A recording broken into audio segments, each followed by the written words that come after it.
Okay, coordinate geometry में अभी तक हमने देखा था कि हम एक पॉइंट को कैसे लोकेट करते हैं एक्स एक्सिस और वाई एक्सिस की हेल्प से। पहले हम एक्स एक्सिस का नंबर लिखते हैं, फिर वाई एक्सिस का नंबर। अब हम सीखेंगे कि अगर आपको कोऑर्डिनेट ज्योमेट्री में दो पॉइंट्स दिए हैं, उनके बीच की डिस्टेंस कैसे निकालोगे। तो डिस्टेंस निकालने के लिए मैं आपको कुछ फॉर्मूला बनवाऊँगा। ये हमारा ओरिजिन होता है। सपोज करो आपको ये दो डिस्टेंस पॉइंट दिए गए हैं, एक ये दिया गया और एक ये दिया गया है, और आपसे बोला है इन दोनों पॉइंट्स के बीच की क्या निकालो। अब हम देखेंगे कि ये एक्स एक्सिस को कहाँ इंटरसेक्ट करता है ये पॉइंट, x1 पे, और y एक्सिस को y1 पे। तो इसके कोऑर्डिनेट्स क्या होंगे,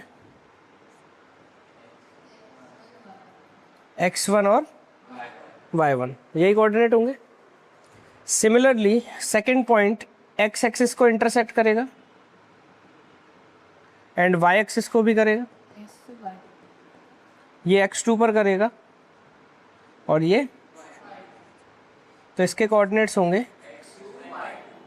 कॉमा y2। सही बताया।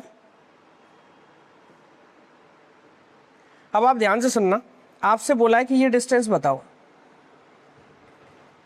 ये डिस्टेंस ही तो पूछिए। अगर मैं इसे इससे ज्वाइन कर दूं तो ये एक राइट एंगल ट्राइंगल बना।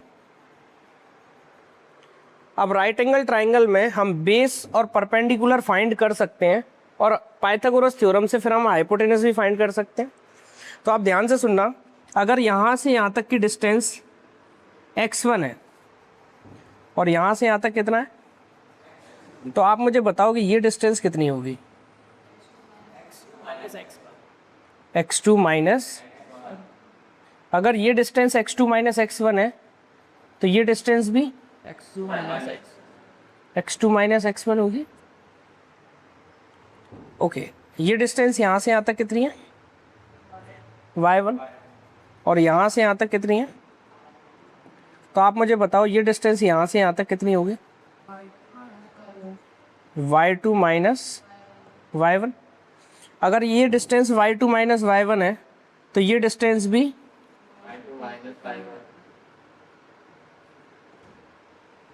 अब इस ट्राइंगल में हाइपोटेनस फाइंड करना है। बेस और परपेंडिकुलर तो आ गया। पाइथागोरस थ्योरम होती है h square equal to P square plus B square. Hypotenuse को हम थोड़ी देर के लिए डिस्टेंस मान लें, हमें इसकी डिस्टेंस ही तो निकालनी है।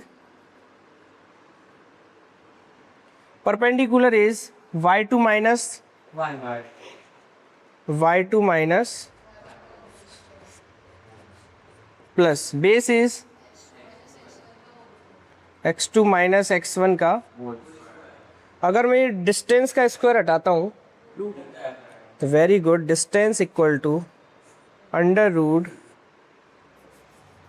y2 माइनस y1 का होल स्क्वायर।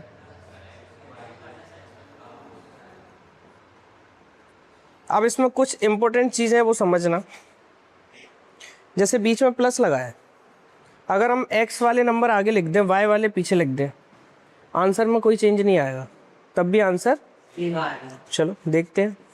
तो इस तरीके से हम इस फॉर्मूले को ऐसे भी लिख सकते हैं, x2 माइनस x1 का होल स्क्वायर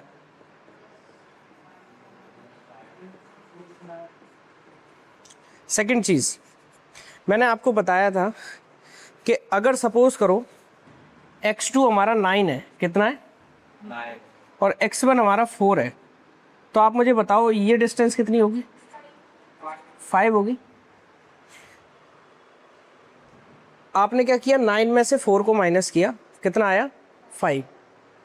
अगर सपोज गलती से कोई बच्चा 4 माइनस 9 कर देता तो कितना आता, फिर -5 आता।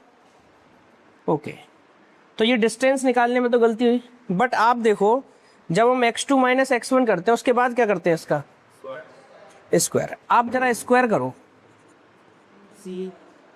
स्क्वायर करने पर इससे हमने क्या सीखा, आप अगर इनको भी आपस में बदल दो तब भी स्क्वायर करने पे वो सेम आंसर आएगा। समझ में आ गया? तो हम इसको ऐसे भी लिख सकते हैं, x1 माइनस x2 का whole square plus y1 minus, तो हमने दो चीज़ें इंपॉर्टेंट सीखी, फॉर्मूला तो केवल यही है, पर कभी कभी बच्चा अगर x वाले नंबर आगे लिख दे y वाले नंबर, तब भी आंसर सेम आएगा।